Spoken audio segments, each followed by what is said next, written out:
Ooh. Ooh. Guys, how y'all doing, man? Happy Friday to everybody, all my YouTube and Twitch audience. So glad to see everyone here. I am Vladis. This is Vladis Gaming. This is our Friday. This is stream day for me. Last Friday, I felt like we talked about a lot. And please, I just want to say this before we really get started.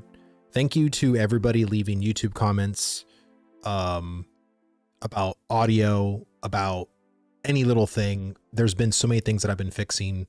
You won't be hearing any more of the system pings. I finally figured that out. That's gone, done. Audio hopefully sounds better. Oh my God, if it isn't Psycho, what is going on, brother? Thank you so much for the sub, man. Thank you. Yes, I saw nothing. Absolutely. Who was that chat? I have no idea.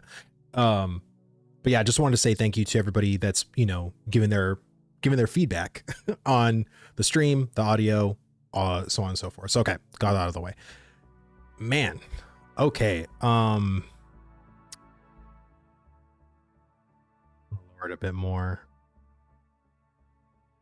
I honestly, I don't know what's going on, guys. I really don't. You know, in the update, in the PTR, there's a lot of little scuffs, a lot of little things. And again, this is what I don't understand, but I think honestly, I'm beginning to.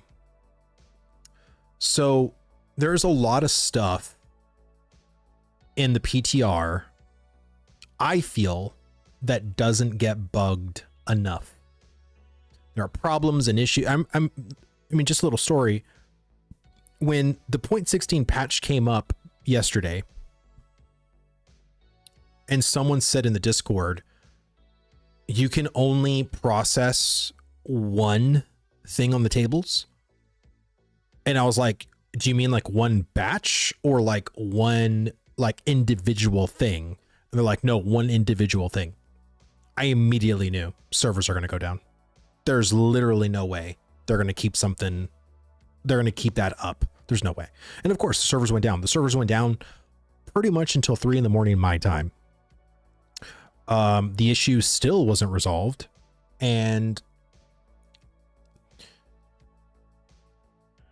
you know, and the thing is that we go into the PTR to test, to make sure things are working.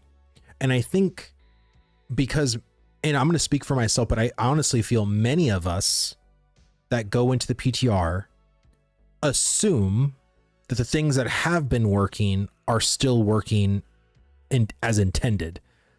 And when we go into the PTR, we're looking for new things to pull bug reports for. You know what I'm trying to say? Like, and the other problem with the PTR is we don't like to go out and gather and do all this other stuff, like the very menial things to make sure that, oh, can I still do a processing order? Can I still do a simple crafting order? No one's going to go in a day's PTR to gather all those materials and try to do those things, like solely those things, the things that we already know work, you know, on live. And I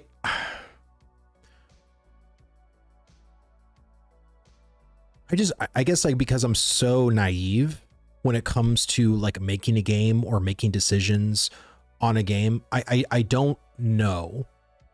I don't know behind the scenes. I don't know what's going on over there at Intrepid, but from my naive eyes, there's so many things I don't understand. Therefore, it leads to confusion, and confusion always leads to frustration, you know? And you know, it's like, I keep thinking of that line from, I think it was actually in episode 2 of Star Wars, when Yoda started talking about fear. And I think Yoda said, you know, fear leads to anger, anger leads to hate, and hate leads to suffering. And I feel like many of us have gone through this entire, Jedi to Sith conversion being a tester for Ashes of Creation. You know, I I think because of the confusion, we then get afraid of the future. We then get afraid of, well, what's going to break now? What's going to slip through the cracks? And I think for me, and this is just something that I have to kind of take it like, for myself, I have to take this and know my limits, because currently I just need a little break from Ashes. Like, and I'm pretty sure here, I'm just going to pause it real quick. I'm sorry. The music's not jiving with me. I need probably just like this weekend to just not play Ashes. I'll probably play on Monday. Like this weekend, actually, I'm going to be completely busy with my family. Like we had something today, and then we have something tomorrow, and we have something big on Sunday. So I won't even really be here anyway. So it's like, it's not like I'm going to be here at the house and doing something else. I'm actually going to be out with my family anyway. But I think I just need to like a step back, reinvigorate myself with fresh air, grass, and just do things. You know what I mean? Usually you can still process one thing, but you can still process, right? I mean, yeah, you can. Steven needs to meet with Elon, give him 49% ownership and letting them bring the Doge programmers over. Oh my God. Oh, I just feel like, I made a post, on Reddit, and I'll mention this again because I did this, I believe I did this last weekend, or last time I streamed, and I brought up the idea of a wipe. And the reason why I brought up the idea of a wipe, and this is when I brought up the idea of the wipe. So this was literally 21 days ago. Okay. So this was the week of phase 3 going into launch. Okay. And I already saw the kind of writing on the wall. And what's crazy is that during this Reddit post, I had so many people say it's too early. It's too early for a wipe. And I'm like, dude, I'm not calling for like next week, you know what I mean, to wipe the server. I'm talking for the Harbingers update under certain conditions that things be fixed. If those things aren't fixed, then let it roll, right? Because it kind of doesn't matter. It's a ball of mess anyway. But if these things are addressed and fixed, I think there should be a wipe again come the Harbingers, because that'll be brand new class summoner. That'll be hopefully the Renkai. It'll give a chance for players to hopefully to restart this economy over with these fresh changes, right? Like with, appropriate fixing of quantities of materials for crafting, appropriate pricing for processing and crafting, and just other things, right? Vendor reagents, all this other stuff. If that's addressed and fixed and everything like that, like we should definitely, wipe. It really does suck. This can be such a good game, and I am really trying not to be negative, but the lack of chances for me to even play Ashes, every time I come home, the servers are either down, broken, or the PTR isn't up because where I live. When I tried to say anything, people jumped on me so quickly. The game is turning so toxic, and it's sad that Intrepid isn't doing much to stop it. Well, I feel like when it comes to, especially the Discord, right, there was a reasoning why they kind of did separate channels of things, but you have to understand too, there's been so many people that have been indoctrinated into the Ashes cult, right? If you aren't speaking anything positively, then you are then almost assumed to be like a troll, because you have to understand, from a person that's trying to be optimistic about this project, that people have spent almost 8 years, just like the developers have, like investing, buying skins, watching all the live streams, enjoying this process leading up to today. A lot of people are actually enjoying the game for what it is, but they are very hopeful for the future. So when you go in, and from the eyes of that person that's trying to be optimistic, are seeing everything be negative, and so they get very defensive. But here's the reality of it. Many of the negative things that people are saying are true. This isn't the negative for the sake of being negative, right? It's not like it's not like people are saying, oh my God, the Bard's horrible. Bard is the worst, right? And just being negative, like on the Bard. And it's like, there's no, you know, there's nothing to stand on with that statement. But these other things, right? Like basically the debacle of releasing the 0.16 patch, the debacle, in my opinion, of just releasing phase 3 when they did. I think there are very truthful negative sentiments that shouldn't just be wiped underneath the rug. And I think if we can't have constructive criticism and a discussion around that, what are we doing here? You know what I'm trying to say? Like, that to me is what I get really upset with, because, you know, I believe, pretty damn positive amongst the other content creators. Like, a lot of the other content creators have been very doomy, you know, leaving, you know, just basically like, I'm not going to cover Ashes anymore. And the whole reason why I created Vladis Gaming was specifically for Ashes of Creation. I said to myself very early on, you know, this was literally like, I remember the week I got started, I told my wife this. I said, you know, babe, whatever happens, like if this game fails, I'm just not going to do, like, I won't do YouTube. Like, I'm only doing this to support this game.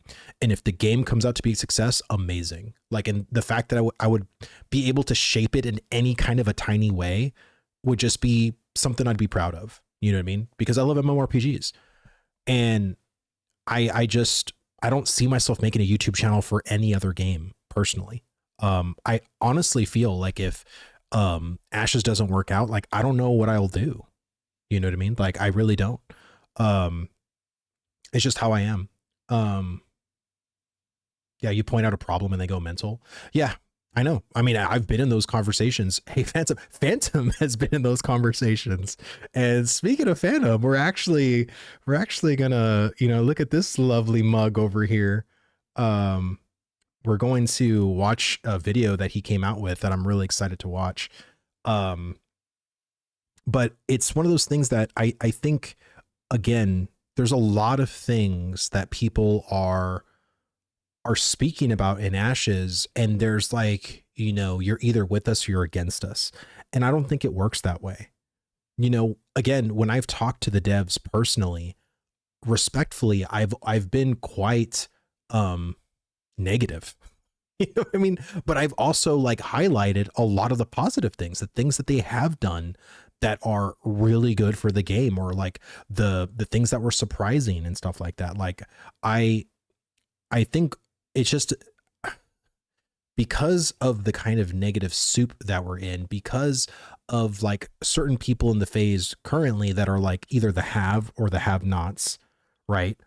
You have a lot of resentful feelings, and the resentful feelings can come from many different aspects, right? From specific things in the game itself, the fact that you still see like static node rarity, or the fact that you see a bag for 11 gold for sale and you have like 4 silver to your name. Like, all those little like picadillos add up, and then it's what causes the blow up, whether it's on Discord, whether it be on Reddit, whether it be, you know, the YouTube comment section of a person's video. I mean, there's many ways to crash out in this game. We've seen plenty of them. But for me, when I feel like I'm getting too close to the negative and I'm dwelling in it, like I feel like I'm living in the negative, I have to separate myself. And funny enough, like my room here, but I did a massive deep cleaning to it, because I would walk in, my couch was like filled with shit on it. Like, all of my, everything was like dusted. It just looked like no one's lived here. You know what I mean? It looked disgusting. And that was also when I was feeling just terrible, you know, in general. And I was like, you know, I'm just going to clean this whole room. And I felt so much better afterwards. And I think, you know, people, because they've spent money, or whether they feel like they're like, have this like almost like an obligation to get in the Discord every day or to play every day, I think that's just a very terrible idea. And I think any developer, including Steven, would tell you to chill. Like, we appreciate you playing, but you don't need to play this game every day because it'll drive you insane. Like, it really will. Like, because this isn't really a game. You know what I mean? Like, this is a Frankenstein version of one currently. Like it looks real, but it's not really real. Like I think that's like the best example of like Ashes of Creation currently. It's kind of like a Frankenstein version, of the game yet, but or think of like Pinocchio, you know what I mean? And it's like, it thinks it's a real boy, but bro, you're just made of wood yet, like, like you haven't wished upon the star yet, like, I don't know how else to really describe it. My wife is always cleaning. I must drive her mental, bro. Like my wife, like every time she came in here, she was like, babe, this room's disgusting. And I was like, leave my sanctuary alone. I will get to it. You know what I mean? They say, guess you can call me a casual player. Have not played since the last wipe. Many folks have suffered burnout, in my opinion. My confidence is high that the game will reach beta regardless. Patience. No, yeah, I completely agree with that. I think the thing is too, I think there is a segment that are choosing to burn themselves out. They are forcing themselves to play every day. They are forcing, almost like a circle peg in a square hole kind of thing. Like they're forcing things to work in Ashes because they want to play, because, I heard someone talking about like, oh my God, I literally just made a journeyman weapon, and it was like almost like 1100 materials, and I did it. You know what I mean? And it's like, again, you can do that, but that's kind of crazy. Like, I'm just saying, like, I think that's kind of mental. Because I mean, bro, you're literally doing all this to, like, in my opinion, like, okay, you want to enjoy yourself or whatever, you want to do PvP, you want to be competitive. I get that. But you want to be competitive in an alpha against other guilds for bragging rights? Like, okay. You know what I mean? Like, fine. You know what I mean? But I think it's just, if that's sacrificing your will eventually to then even turn on the game because you're just so burnt, I don't think it's worth it. Like, that's just me. I truly don't think it's worth it for you to just prove something to another guild, or, oh, look at my physical power. Like, bro, who cares? Like, I honestly feel like the Jurassic Park meme. It's like, he has 233 physical power. No one cares. You know what I mean? It's like, I don't know. It bewilders me, I feel like I'd be okay with more wipes if I didn't have to grind every time. Just not for me. Don't think I'll go through the whole leveling process again before beta. And I think that's fine. Like, I've mentioned this to the devs. I said, I think an economic wipe would be way better. You know what I mean? Because I agree with you. Like, I think people having to constantly relevel in a PTR, because for whatever you may think about, Alpha 2 Phase 3, the live server is PTR. This is a public testing realm. Like, I understand that we actually have a labeled PTR, but don't get it twisted. Both of the realms are all for testing purposes. Okay. If Steven's going to come out here and say that this is a game or this is not a game, then both of those servers are technically PTRs. So to me, it shouldn't matter. Okay. It literally shouldn't matter. I think if you want to give like free level 25s to people when they wipe again, because we don't need to go through that shit, do it. Who cares? You know what I mean? We're going to wipe again, probably another time after, and then before beta for sure. So like, what are we doing? You know what I'm trying to say? Like, what does it matter in the end?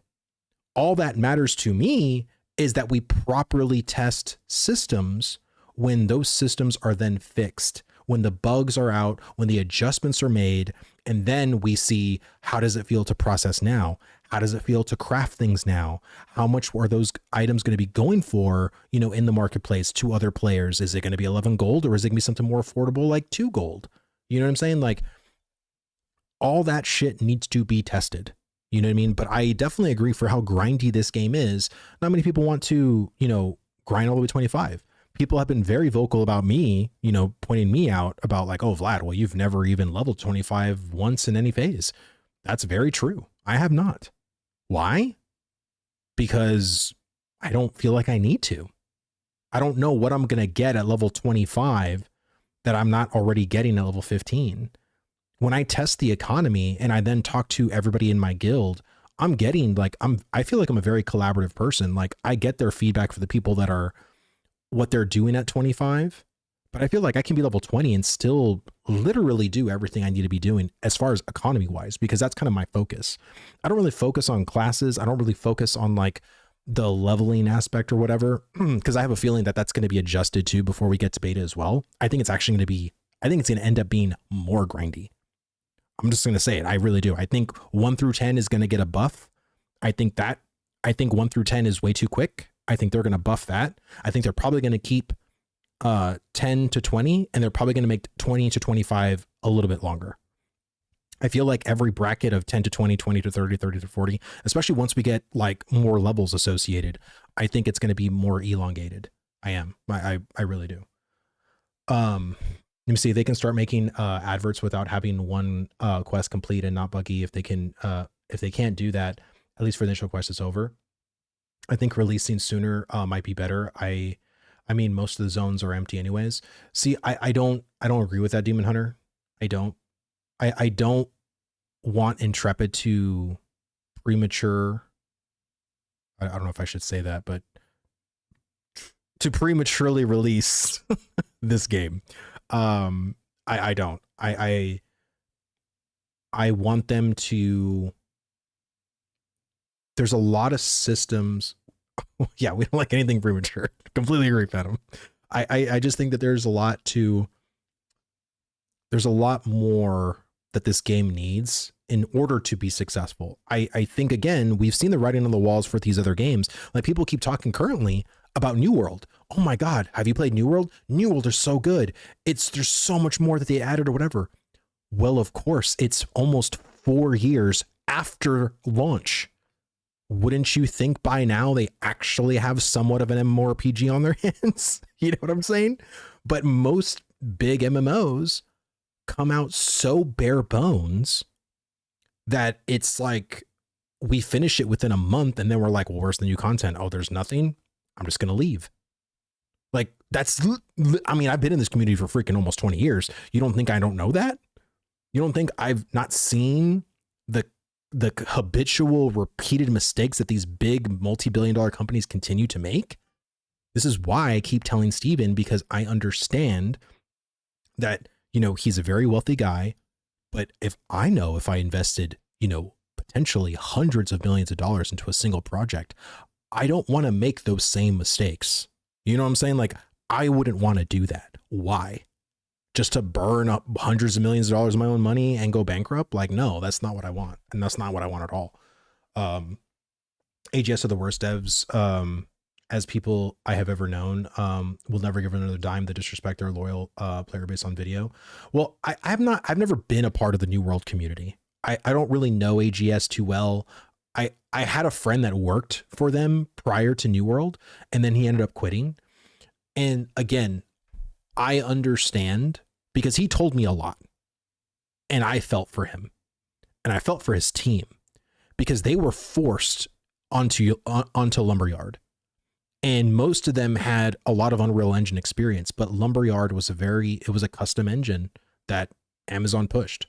That was pushed from the upper management onto the devs. And that's what I mean, again, that's why you had a Jason Voorhees your way underwater, because there was no swimming, because they couldn't even get the code together to create a swimming animation in their engine. Oh shit, that was super loud. Sorry about that. Exile Ranger, thank you so much, brother.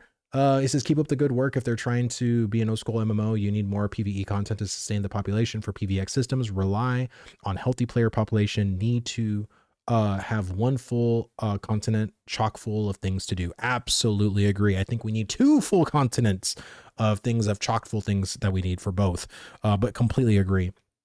Again, I think, you know, and Phantom made a whole video about it. I watched that one about his take on, you know, Ashes potentially launching with 1 continent, which I truly hope is a figment of his imagination and nothing that comes into fruition.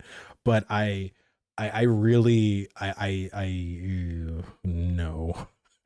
I mean, so I played earlier. So the Ascension WoW team came out with like a Classic Plus, like it's called Beyond Classic Plus. And for anybody who's played a Vanilla WoW has 6 starting areas across both Horde and Alliance.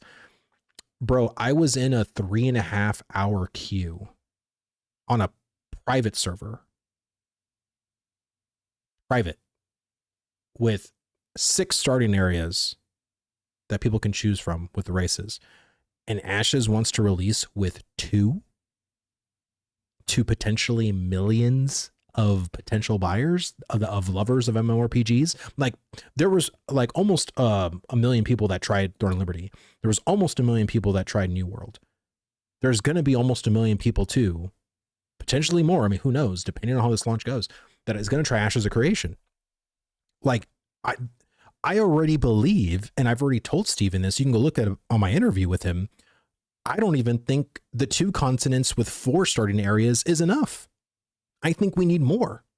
I think we need potentially to have like maybe at least 10, like not completely different starting areas, but like points that we spawn on the map.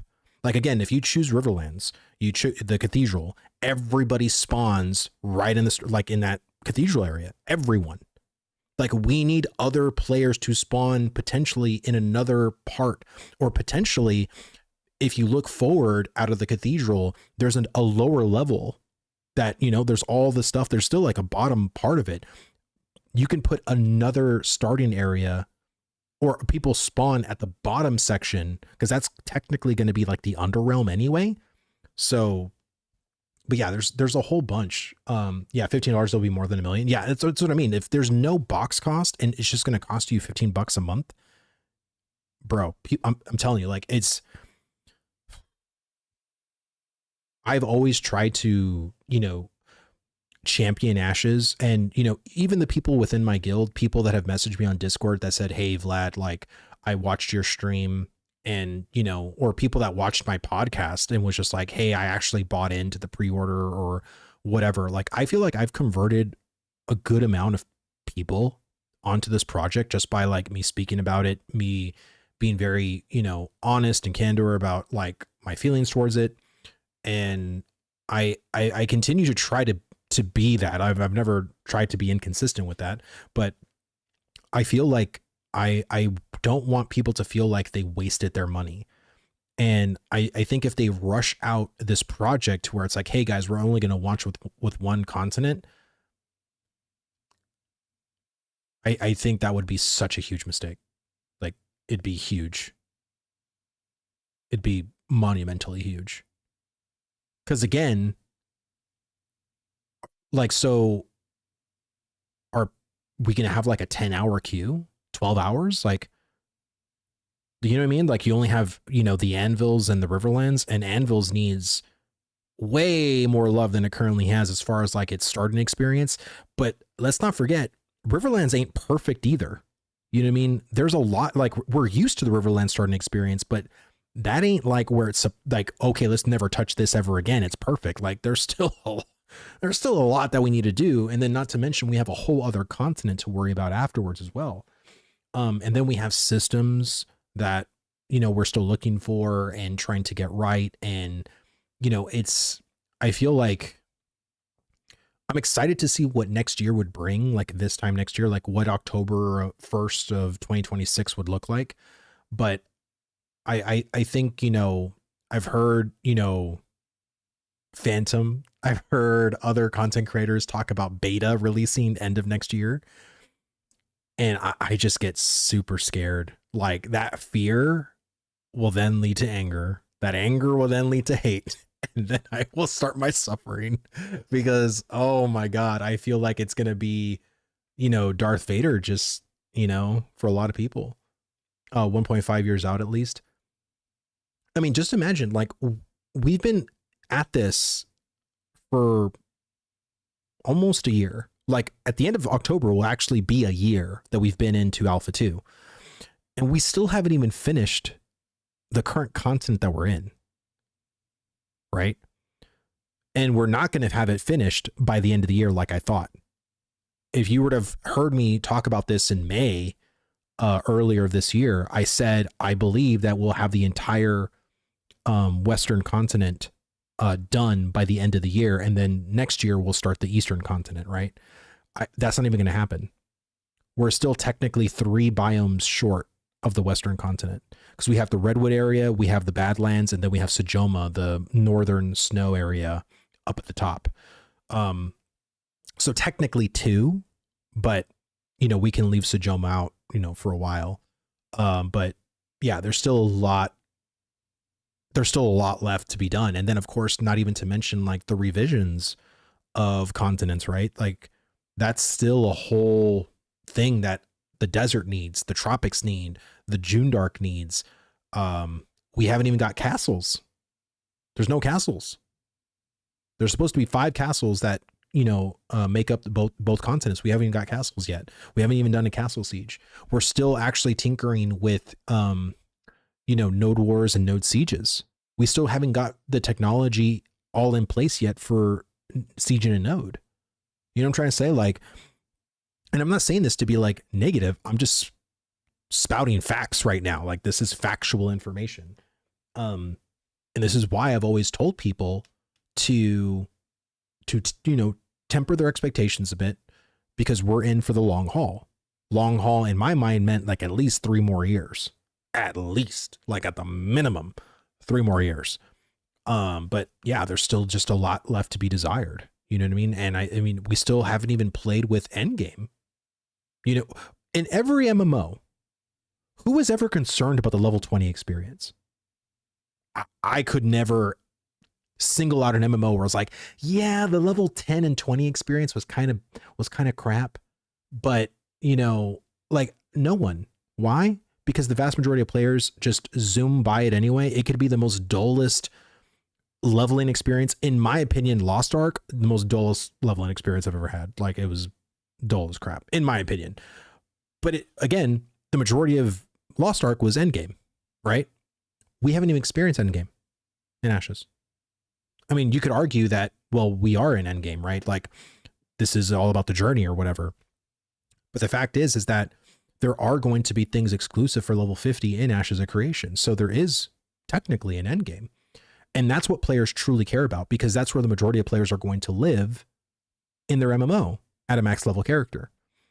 And if there's really nothing to do, if there's nothing to aim for, if there's nothing to, achieve, then players are just going to feel like this is only, like what happened with New World. This is just going and doing,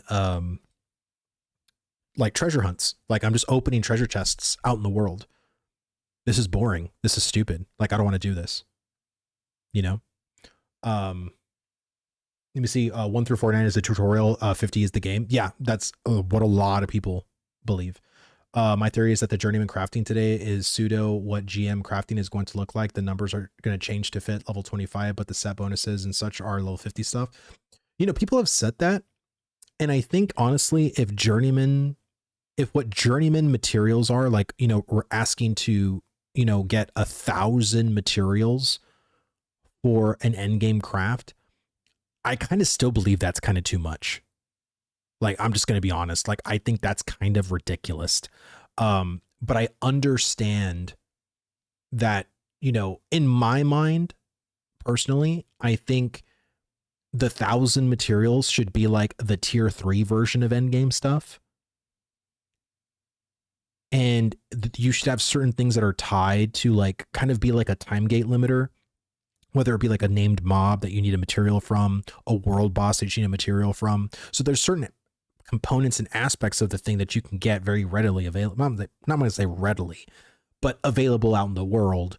But there's certain things that you need that come from specific activities or specific things.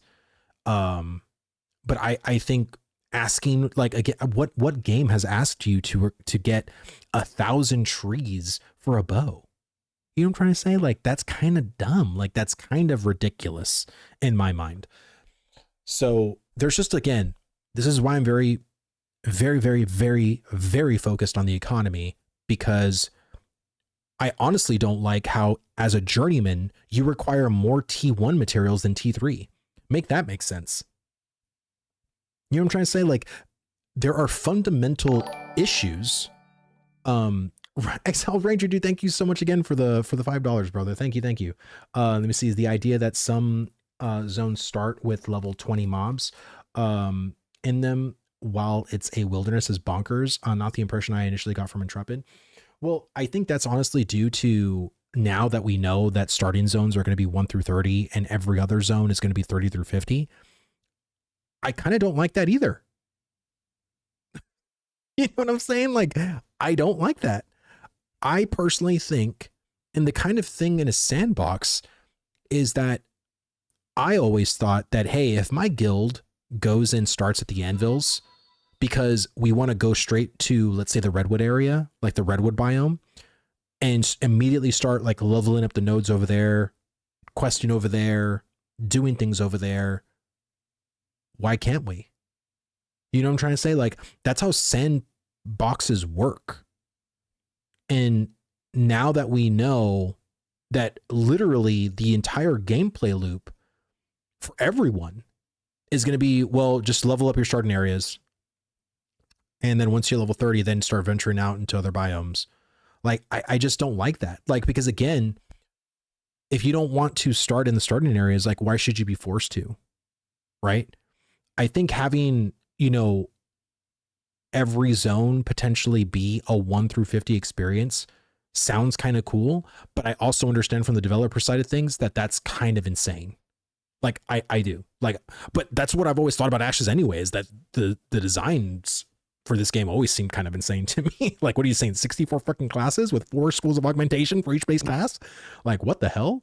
A lot of MMO players talk shit about Ashes because everyone want the game to be how they like it, or I'll shit on this game. This one help us get a good game. No, you're absolutely right. Like, that's not what'll get us a good game at all. And this is why, like, I always try to speak, not only because like I'm a very public facing person, like people know me in this community, right? Like I've been around this community for, you know, going on like five years, you know, so I try to see it from other people's, you know, points of view, because I myself was once a Sith Lord. I myself was once jaded. I feel like I'm still, I think all MMO players are all personally jaded in my mind, but you know, but you get what I'm saying. Like, but I try to speak truth. I try to speak realism. And sometimes people don't like facing reality. People would rather live in the world they created in their minds, almost like Cartman. Cartman's a very perfect example. You could either live like Cartman or live like Stan. You know, Stan always was the realist of the group, always knew like just how the world worked. But, you know, Cartman just lived in his own little head. You know what I mean? And I think there's some people in Ashes that like to live in their own head.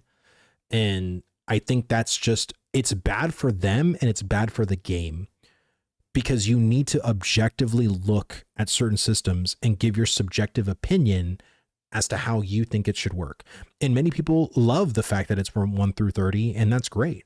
There was many people who didn't like, let's say, as the example that they ended up finally changing, which was, oh, we're not going to name players of exploiters, or we're not going to name shame guilds or people. And what happened, because of people constantly voicing the opinion that is terrible, Intrepid changed it. And so I feel if we can be respectful about our negative opinions, and people can, like, I feel like just because you disagree, like, I can't remember the specific altercation, but one of the other content creators, Falco, he does the podcast with Yami. We were in Discord one day and there was something that Falco was saying. I can't remember the interjection, but I was just disagreeing with him. And, you know, again, because it's text, you can't understand, like, sometimes like, oh, is Vlad mad at me? Like, why is Vlad coming at me? And I'm like, well, no, I was just looking at his opinion and just saying, I disagree with it. And this is why I disagree with it. And I told him on the, you know, on the thing, I was like, hey dude, like, I totally respect you. I think we just see these things totally oppositely, and that's fine. Like, I'm not here to be like, and I think there's some people that are, that my opinion is the correct one. I am talking to you because you need to change your opinion to my opinion, because you're living incorrectly in this. I'm living correctly. So just do what I'm saying. Like, listen to my opinion, accept it for yours, and then let's move on. I think that's how many fucking people in the Ashes community are. It's insane. Just go in the Discord and have a disagreement with somebody. You know what I'm saying? Like, and I understand the whole superiority of thinking your opinion is just the thing. You know what I mean? But there's gonna be people who disagree with you, and I think if people disagree with you, like, you shouldn't, you know, it shouldn't like break you into pieces. Like, okay, one person or two people, or let's just say a bunch of people in the Discord started to disagree with you. Okay, fine. I still believe what I believe. You know what I mean? But it's like, I think people literally just can't have discussions anymore. It either becomes like a yelling match, or then it's just like, I'm going to block you because you're toxic. Because like, literally, like, I heard someone say this in the Discord, like, oh, I blocked that person because he disagreed with like my opinion. I'm like, and again, he has every right to, you know, oh, you believe this, I don't, blocked. And maybe that's just, you know, the thing, you know, maybe you should do. But I personally feel that I like listening to people that I disagree with because it doesn't create an echo chamber in my mind. I am prone to changing my opinion given a good argument. I am. I've done it more than once, and I'm not ashamed to freaking admit it. It's like people are ashamed to have an opinion and then hear an argument that's like better than their argument, and actually forcing them to critically think. And it's like, dude, I love that feeling personally. And this is why I love the podcast, my 1v1 podcast, because I get to talk to people like Phantom, who's a PhD. This dude is super smart. And I love talking to people smarter than me because I feel like I get smarter. You know what I'm saying? I never turn down knowledge. I never claimed either to know everything. You know, sometimes my opinions are bad and sometimes they are wrong. But if I can't get to a point of critically thinking and hearing different aspects and takes, I will forever be stunted and stuck in this very narrow-minded opinion. And it's a shame that people in the Ashes community choose to be very narrow-minded and choose to have these blockers on because they're so passionate about their one little opinion that they can't see, like, even or hear someone else's. It's just crazy. And I think that's honestly what's creating this boiling point that's been kind of occurring since Phase 3 started. It's just people can't handle disagreement, you know? So I again, and I've always said, if you disagree with me, do it respectfully in my chat. I have no problem hearing an argument and saying, Vlad, you're totally wrong on this, and this is why. Like, this is why most of the time whenever I make a YouTube video, I leave the negative comments on my video, even if it's towards me or my content or my opinion, because I like for there to be a differing of opinions that, hey, you may agree, you may disagree. But I think when I follow a content creator, I like following content creators that I don't always agree with. Like, there's many times, like, one of my favorite streamers personally is Asmon. Like, I love the dude. Like, you know, he's a fellow Texan like me, but there's so many things I completely disagree with him on. And I still like the dude because I understand where his argument is coming from. And because I can't actually have a discussion with him, like, I appreciate the fact that he's at least honest and authentic. I think there's a lot of people too that try to like cater their opinions, or like when I hear them talk in a stream or in a video, they seem very like a fence sitter, or like they can't really, what's a word I can really describe it? It's not really a word, but if you're a Joe Rogan enjoyer and you watch The Rock interview, many people are The Rock. That's the best way I can really describe what I'm saying. Like, many people choose to be The Rock because in that interview, he was the biggest middle of the roader I have ever seen in my life. Didn't have one like iota of a strong opinion either way. Like, it was insane. It was one of the worst interviews. Well, actually, it was actually a very good interview, but it showcased the kind of person that The Rock really is in my mind. And so I think the people that, you know, choose to speak, you know, super positive about ashes and never talk anything negative are really just creating a worse space, because there is something called toxic positivity. So you have the toxic negativity that of course we all know, but there is the opposite. You know, there's always two sides of a spectrum. And I think people can be very positively toxic. And if you are not as positively as us, like you are then shunned, and then you are then like less than, or you don't know what you're talking about. You hate the project, you hate Intrepid. Like it's insane. Like I honestly don't get it. And it's just more gatekeeping the Ashes community continues to do. Like it's crazy. Like it's, you know, like I am not the most perfect person in the world. I think most people that have watched me for a long period of time will definitely understand that and know that from me. But I think growth and understanding your mistakes is the most important thing you can ever do as a human. And I think gaming at large really has improved me as a human, because I get in Discord conversations with people and I talk to people that I disagree with. You know, and again, I don't really want to start rambling about morality and everything like that, but I do want to talk ashes. Let's actually jump to the video that I want to watch from Phantom. Let me see, question I just got here. But how was the summoner in the PTR? So brother, on that Tuesday, I was indisposed all day. My daughter has been kind of sick off and on this week. Tuesday was not a good day for me, so I didn't even test the summoner. From what I heard, it was very mixed. Like depending on, I'm sure there's people in chat, Oracle, or if Levio's in chat, there was people that have tested the summoner, but people were going corrupted. There were people that were enjoying the abilities. There were some hinky things there, you know, and it was the same thing for the rogue too. But have I personally got on and pushed buttons on it? I haven't. So I can't truly give you like my opinion as to like how I feel about the summoner. Personally, like, I don't know if I want to play it. And what I mean by that is I don't know if I want to PTR test the summoner. I actually think I would rather wait until it releases. Like I don't want, because I played a warlock in WoW for almost like 7 years.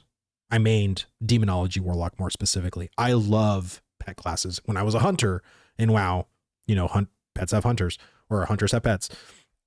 So I've always loved that kind of thing. I feel like the people that I've talked to about summoner say that it's still too janky. It's still very much an early work in progress.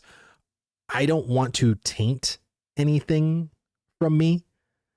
So I would rather see the summoner in a better light for the first time than where it currently is. That's just me though. Like, I hope it's great. Because it could actually be a main for me. Like it really could. I'm hoping it could either be fighter or summoner, but necro, man, I love me some necromancer. So I don't know. We'll have to wait. So let me see. Me too. Game looks too good, but that $100 keeping me back. Yeah, brother. I honestly, dude, I would, if there's any giveaways or anything like that, like keep watching live streams, you know, keep watching my stream, other Ashes creator streams. There's a lot of streamers actually that do like giveaways and stuff like that. But I would hold your money for now. Like seriously, I would definitely hold your money. I think phase 3 currently in the state that it's in, it is not worth $100. It's not worth the frustration of a brand new person coming into if this was phase 2, I would say 100%. Like come in, the water's fine. You know what I mean? There's still some bugs, there's still some jank, but overall, like I think you're going to have a pretty decent experience. I think right now you will have a very stark experience. And I can't really verbalize it to you because of course I'm not you, right? But I would just say to hold on to your butts and, you know, wait maybe till December.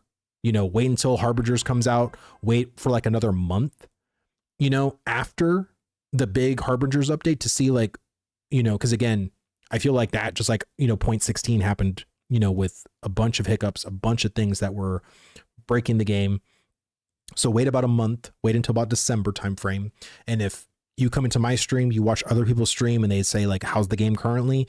And if they say it's good, it's a thumbs up, then, you know, take that for as you will, because some content creators will say like, oh my God, buy it right now. You know what I mean? Like, but if you come back for me, I will give you my honest opinion in December as well. Let me see. You didn't answer my question. If Steven can't bring more testers, where is he going to fund his development in the next 6 years?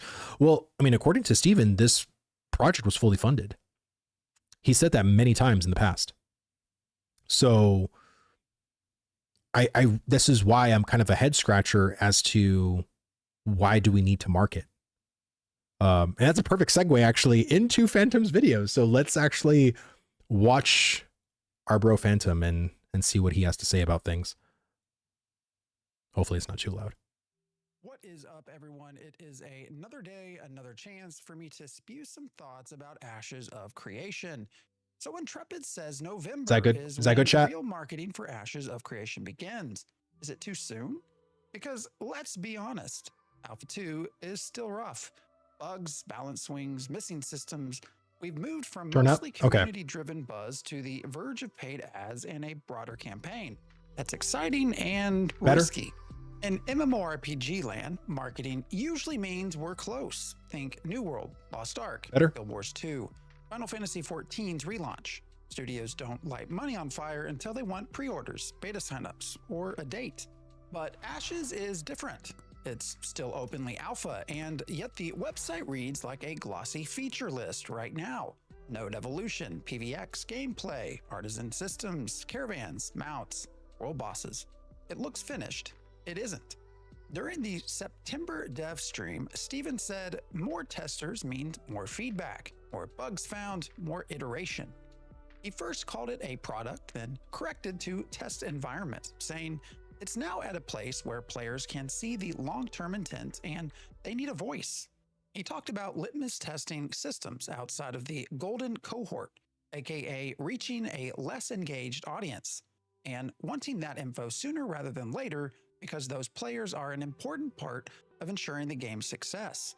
He added you can only reach those individuals through marketing, and that they've done as much as possible with grassroots.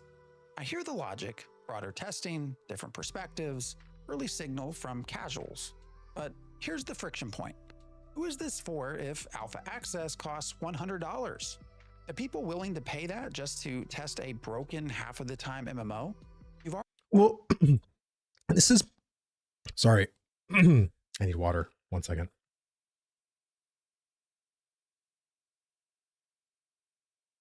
Okay. Marketing, if money was needed, why can't you just open up a cosmetic shop? You know what I'm saying? Why can't you open the physical merch store? Right? There's so many things that I would buy. Like, and I've told Steven this, I've told the devs this, I've said this so many times. Please make a collector's edition for Ashes of Creation. If it's $120, I would gladly play another $120 to have like a badass like box with like physical goodies inside. Like you don't technically need it to play the game, but just has like a, you know, an art book, you know, just goodies in it, maybe some game time. Like I don't give a shit. Like there's so many in my mind, like easy money W's they can do that I don't know why like we can't do these other things. Steven mentioned there was a tariff related issue currently with the opening of the merch store. Are we still under tariffs? Like, or what's going on? Like, I don't even know personally. If there is or isn't, like, I don't know, but, it's a shame, you know what I mean? That isn't the case. And if okay, we have tariffs, like why can't we do like the cosmetic shop? I'm pretty sure Intrepid has a ton of never before seen cosmetics that they can start doing or even making, right? And people can buy those. Like, I just, I feel like new players potential new people that come into the project aren't going to have the same grace that many of us have on the project. Does that make sense? Like, I don't think that would be good. Imagine a terror of gotcha game cosmetics. Holy shit, dude. That'd be wild. And also, what's up, brother? Good to see you, Zybeck. Already captured most of them. The game's been purchasable for 8 years. The MMO PvP crowd knows the name. YouTube is saturated. Just look, Asmongold, Lazy Peon, strife Haze. Oh my God. Dude, this is preach right here. This is total chapel preaching right here that Phantom's doing. And he's so right. We've done all the marketing. I want to say by we've, content creators. There's literally no, the mouthpiece that Intrepid has is not going to be greater than Asmongold's. It's not going to be greater than Quinn. It's not going to be greater than Pirate Software. I mean, well, maybe now, but I don't know. But all of these other major content creators that stream to MMORPG fans, those people already know about Ashes of Creation. They already know. Like, it's like many of the MMORPG players knew that Throne of Liberty was in development for 12 years. They knew because people in the MMORPG community know that MMOs don't come out often. So everyone is always eagerly anticipating the next one that's about to launch, whether it's like Arcade 2, whether it's Lineage 2, whether it's like any of these other Korean MMO slops, in my opinion, that come out. People are always going to jump on them because it's always exciting to hop onto a launch of a brand new MMO. Just how it is. This is why I don't understand their strategy here, because I feel like you don't need people to come in and test. There's a lot of people already testing and giving you amazing feedback. Like, there is feedback since January of this year that has yet to be iterated on. So what is new players going to do or say? Because I remember Steven talking about that during the live stream. It's like, oh, well, these new players are going to have like a different perspective on the game, and those players should be heard. But I feel like many of us are thinking about it in a new player's mindset. You know what I'm trying to say? Like, I don't understand why it takes a brand new player, because I myself can reset my brain and look at a new player experience and be like, yeah, that's super flawed right there. I don't like that. That's kind of janky. That's missing something. This needs to be adjusted. You know what I'm saying? Like, I don't get it. And more. Hundreds of thousands to millions of views. Even on TikTok. My own weekends of streaming bring thousands asking about Ashes. Dude, the freaking Lazy Peon video from 2020 has over 4 million views. Like, do you think, like, if you, like, I'm not even joking, go look at any of Intrepid's Ashes of Creation videos, like the VODs or any of them, and go look to see how many views they get. And then go look at like Lazy Peon and see his videos and see how many views he gets per video.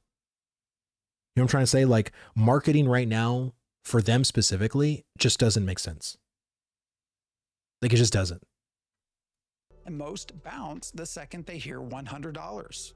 So again, who are True. we expecting? Someone in my chat said that. In November. Best case, that's the only thing stopping them is the $100. Slice of testers. More likely, UNet casual players who don't understand alpha, have a bad time, refund it, and then spread negative word of mouth. Will that feedback actually exceed what the golden cohort has already been giving? Because a lot of your core feels unheard already. And dude, oh, Phantom, you're just, he cooked at this video so far. We're 2 minutes in. We're 2 minutes in, chat, almost 3, and he's spitting facts right now. This is crazy. if the goal is to represent less engaged voices, fair, but will those folks really show up behind a $100 paywall? For years, the message has also been, maybe this game isn't for you. How big do we think the open world PvP MMO audience really is in 2025? I also push back on the test environment is in a place where you can see the long-term intent. So much isn't working or isn't in yet. Plenty who followed Ashes for a Well, who's like, I feel like a player fresh, who's going to explain to them the intent of this game? You know what I mean? Like, are they going to watch like an Ashes live stream? Because I feel like there's never future intent in those videos.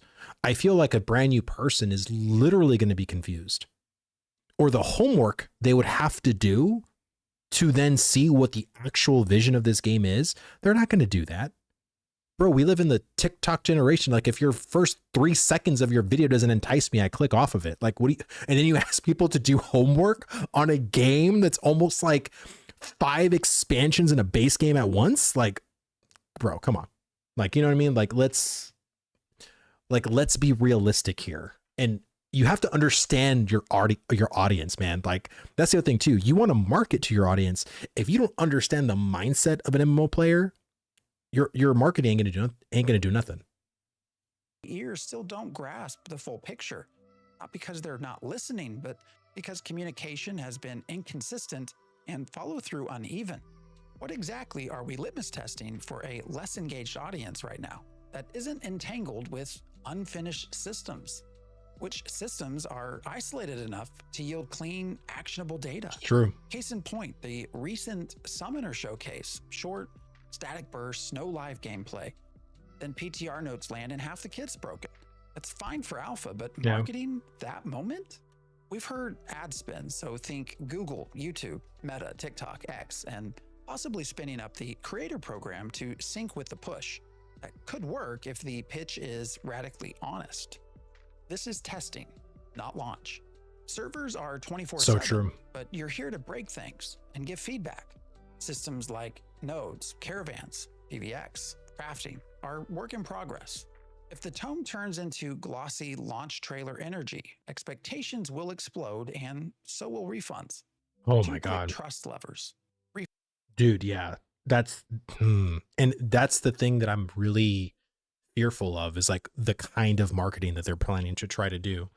Because I understand the potential, and again, I am always very cautiously optimistic about Ashes, but I'm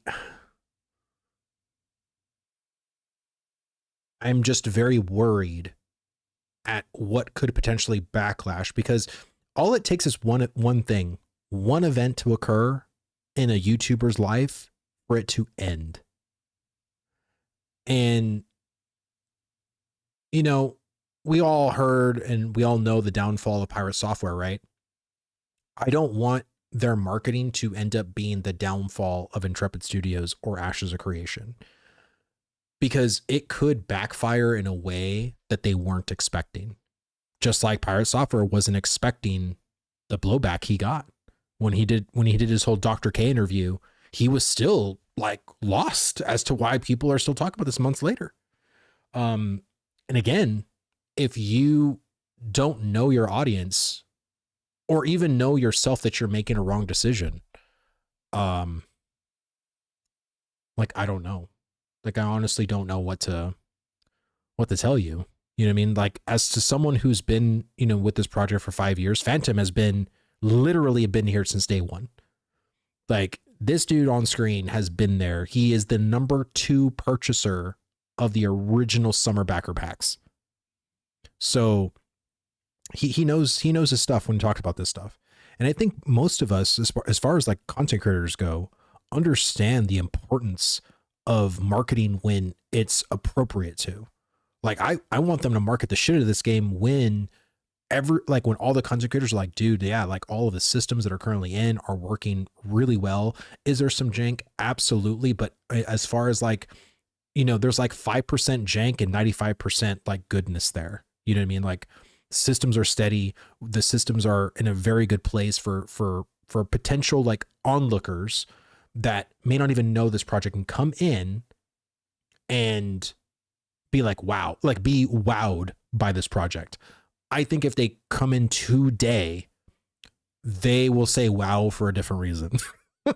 Like, wow, I am so glad I'm not playing this game, or, whatever the case is, right? Like, because again, they have no context. they have no connection to this project like me or you do that are currently watching.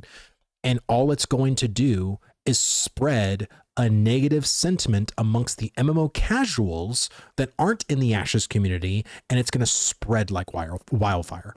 It's literally going to spread like wildfire. And then, you know, like my YouTube channel, like, again, if you look at my marketing, you know, because that's what every video that I do is, it's a marketing, right? Marketing me. You know, I can't make a video to then go out and explain like, hey guys, like this is an alpha, like this, you know, the potential of this game is gonna be so amazing. Like my reach is so small. You know, a lot of the content creators for Ashes have a pretty small reach, you know, and if you look at it in juxtaposed to like all of like the major variety streamers, like a Lazy Peon, an Asmongold, a Tim the Tapman, you know, a Summit 1G, like all those people have like millions of people that follow them, you know. And again, I feel like, and I hope that, you know, the only content creator that I believe that can save Ashes is Lazy Peon, because Lazy Peon started it, so he could very well end it. You know what I mean? If he wanted to. Just imagine a negative Ashes of Creation video from Lazy Peon, because again, that was I was a part of that audience that came in July of 2020 and started to follow the project. So I don't know. Well, let's keep listening. Funds. Is the 90-day refund policy staying? It needs to if you're widening the funnel. If it quietly disappears during the ad push, that's not a great look. Skins. Reintroducing the cosmetic store might actually land better than ads. Dude. But first, ship the backlog before selling new ones, please. Also, here's a genuine question. What if you drop the price of alpha and beta access? Would that upset the current testing crowd? Or would lowering the gate align better with the get broader feedback goal?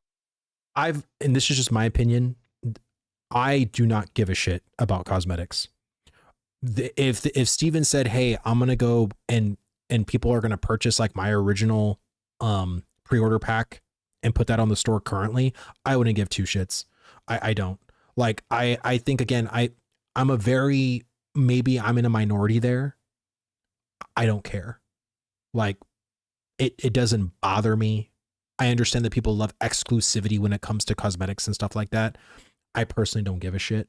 I love transmog systems. I love all different colors and varieties of it. So I've never been like a gatekeeper as to like, oh, like I have this special red tint that no one else has because I was a pre-order person, blah, blah, blah. Like, I don't care. Like, if it looks good on my character, great, I'll get it. If not, I won't. Like, it's not a big deal to me. Please be crystal clear in whatever ads you put out. What am I buying? Right now, the site markets what to expect, like a feature page, and the servers are always on, which feels like a game, not a test. Spell it out. No fine print. And actually use the words test and tester. That's not on your current webpage. We've seen what happens when I didn't know that testing and early marketing drains curiosity before launch. Look at Crowfall. By the time it launched, anyone who cared had already tested, gotten a mid experience, and moved on. Don't burn the audience before beta. That's so this true. Can work. Dude, and you know, I'll say it like, Steven, if you ever need to consult someone in the community, you have my Discord info. You can always message me. I will always be truthful to you. I will tell you how the community is feeling. Like, I feel like I know the Ashes community pretty well. Like, I've been in the Discord long enough to know the ups and downs in certain individuals and how people feel. But I feel like there's like a certain sentiment that I feel like hasn't really caught from the developers. And I think it's because before, when the game wasn't out, they were able to focus more on the community.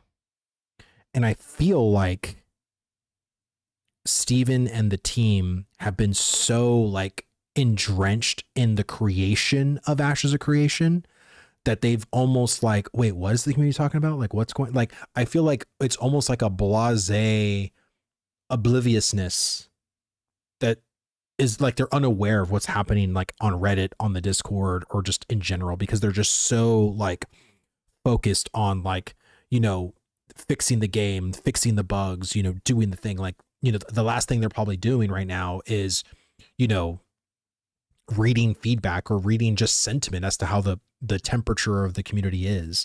And I think that's why, because of that neglect, the kind of boiling point was happening, right? Like everybody felt it in the Discord. And this past live stream, I thought, and I said this to my guild, was really freaking good. I would rather have going over community-based questions like they did. That was such a banger. It was like 45 minutes like of them ending with like addressing every single major issue that the community has. That to me is infinitely better than a Q&A addressing like a person in chat with their question. Like 1,000% better. And I love that, to be honest. Like, I think that was whoever made that decision to go over community sentiment questions, like, bravo, because that's what people have been wanting, like for you to address and actually discuss with us our concerns currently. And I think that's been something that we haven't really gotten, in a while. So that was very refreshing, at least from my end. If November's messaging is authentic, show real alpha footage, jank and all, not some polished demo. Lead with the vision, nodes, PVX. Man, that's old. World, artisan economy. That's 2018? Is that PAX West? Emphasize community iteration and player-driven development. Explain what those are. Keep the refund policy. Consider a temporary lower buy-in or free test weekends with clear goals. Then you're building trust, not just traffic. So November's marketing push, it's a real gamble. It could be potentially the smartest move Intrepid's made, planting seeds early and sustaining momentum to 2026, or possibly more likely it risks alienating curious MMORPG players who expect polish and not prototype. Because in this genre, marketing isn't just ads, it's trust, timing, and clarity. So when the floodgates open, people stick. I have to say, I am very worried about the idea of marketing right now. I was just going to say, and I agree with you, Phantom, when they marketed Throne and Liberty, when I downloaded the beta, they marketed it and the combat was fucking terrible. Honestly, because of that experience, I never actually even went back to test Throne and Liberty post that update, because the first experience of that combat completely turned me off to that game. And even after it was preached that we fixed it, the combat is better, like I didn't care. I didn't care. If that is not a more perfect example of poor marketing pushes, I don't know what is. You know what I'm saying? Like, and that would kill me. Like me, like specifically, like metaphorically inside. If a person didn't give Ashes Creation a shot because the economy is jank, right? Or it takes like how much to craft? How much is a bag? Or like, like all these things, like, wait a minute. Like just certain things that are fundamental to Ashes that if they just had proper context, or if they just came in later to see the other supporting systems behind the thing they have a problem with, because currently they're not there. And once those systems are there, you're going to feel that alleviation of pressure, because now you have these counter systems that help you instead of hurt you because they're absent. That's what testing does. You would see incomplete photos. So you can see the potential when you have the photo be almost like HD or like, colorized or whatever. But a lot of it is like holes. You know what I'm saying? Like you're not seeing the complete picture. And honestly, what you see is what you think you're going to get. Just like for me with Throne and Liberty. So I don't want people to come in that aren't as invested as me, because they won't understand, and as much as I had personally, I remember back in the day, I had a problem with even the keys, them doing the keys, because initially, remember in, what was it, last year in January, they kept on saying like, hey guys, like once we close, like that's it. Like they kept on preaching that. And then it was like, what was it, later on in that year, they opened up like, oh, we're going to do like keys, right? There's going to be a phase 1 key, a phase 2 key, a phase 3 key. And I remember being like, oh my God, that's going to bring people in that don't know the game. And I still feel that kind of now. You know what I mean? Planning. Oh my God, what's going on, brother? Good to see you, dude. And so I want people to have context, and it's truly hard in a game like Ashes because of how broad it is to get real context. And if I didn't give a shit, if I didn't care, like I'd be like, yeah, go ahead, market it, you know, like do what you want. But I do care. And Phantom cares. Phantom made a whole video about this. If Phantom didn't give a shit, he wouldn't have made a video. Why waste your time? I mean, he clearly has this video very well edited. I mean, very scripted, executed it very well. And it's because he's been invested in this for 8 years. I've been invested in 5. And I think we look at this and we're just kind of like, we scratch our heads. You know what I mean? Like, we're like, shit, man. I'm not sure it's going to go well. I'm also not an employee of Intrepid. So all we can do right now is trust your judgment and hopefully help support you through whatever comes in November and December. Now, a few questions to you watching. Who do you think this campaign actually reaches at $100? Would you support dropping the price or doing free test events? And should they maybe publish results afterwards, or potentially just give us a better, more current idea of what the server capacities have been and how many players are actually logging in? As always, thank you for watching, and I'll see you next time. Wow. Another like for you, Phantom. Here's the link here. Go subscribe to my brother Phantom at 30 Forge. Great video, Phantom. And again, I think it all comes out of a place of passion. It all comes out of a place of, you know, trying to wrap our heads as to like why this is going on or why this will happen.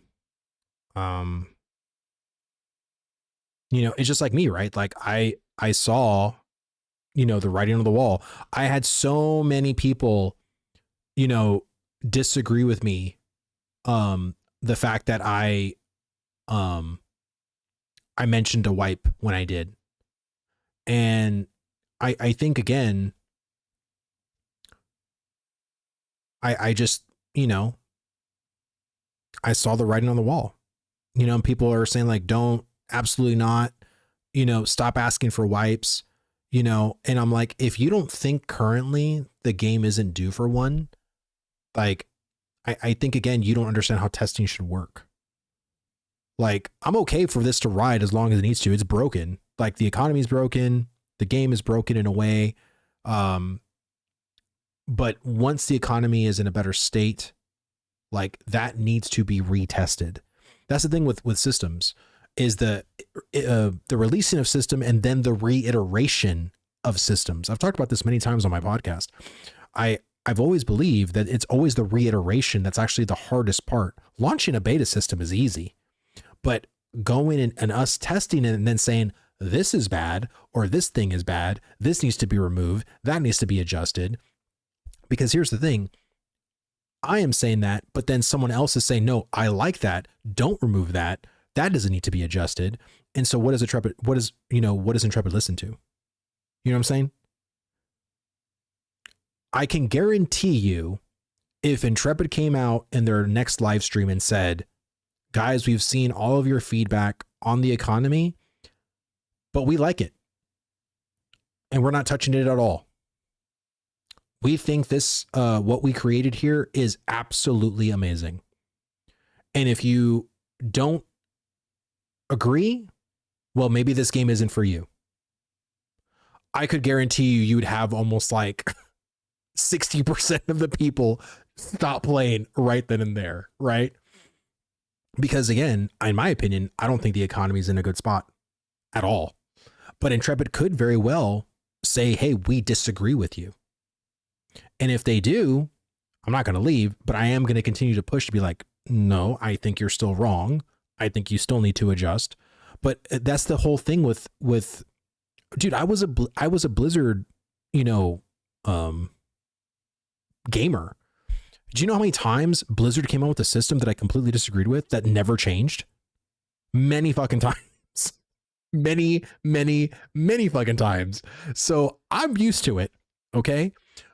But what's so funny is to hear Blizzard after the fact and be like, yeah, that system, yeah, we were kind of wrong, or maybe we shouldn't have been so heavy handed, or maybe we shouldn't have done what we did. And it's like, well, hindsight's always 2020, right? Like, and that's what I'm trying to hopefully get to Intrepid is, you know, I'm not saying that, you know, certain developers are like hard headed, but they're not, you know, we're not seeing certain data that they are. So I don't know how it's supposed to be for them, but I know how it plays for me is terrible. It's just terrible. Let me see. There will be a fresh server for the new people that want to bring in through marketing. New players will not have a chance in an established server with the messed up economy. They won't need a wipe. Well, and what's so funny, Chris, is that I've seen so many people that are against a wipe to even add another server, because they're like, if they add another server, it's gonna be the death of the of Shoal. And I'm like, well, but you don't want to wipe. So just here's the thing. Certain players have reached level 25 that are in complete legendaries or, you know, very, very well geared, and they don't want to give up that power. So they would rather risk the server continuing and not being fixed or continue to be fixed, but, you know, iterated, but keeping the stuff that they've got. So that's really the conundrum for some players. They're at a point where they're very, you know, good, and they don't want to risk giving that up, which I think that's kind of a terrible argument in my opinion. Let me see, to play devil's advocate, they will have to test what it's like to have new players entering in existing ecosystems. Yeah, I definitely agree in that. And I think if people, like, again, if a person bought phase 3 today, they are currently going to be playing in an existing ecosystem that is completely broken and isn't fun. And I think if you were to add another server in November, a new player will have the choice to either go to an existing ecosystem or a fresh server. And it's up to that player if they want to choose either or. You know what I'm saying? Let me see. I would rather them increase the level cap. That would depreciate the gear. I would be down for that if I don't want it to be done arbitrarily. Because if they increase it from 25 to 30, but there's no level 30 gear, then what was the point of the increase? Right? So like I am down for them to increase it if there is an actual reason, and if there's systems and gear that can support an increase. But I mean, Zybag, I really don't think that I don't even think they've been working on master stuff yet, because they still haven't even finished novice.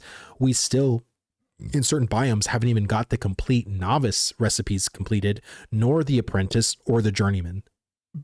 So there's still a shit ton of work to do on that end. Let me see. Reset the server. Every account gets 2x XP for the next 8 hours of game time. Well, and again, my whole thing is to treat it like a freaking PTR. Again, I feel after the entire year of people leveling over and over and over again, just put a vendor that boosts people to level 25. Who gives a shit?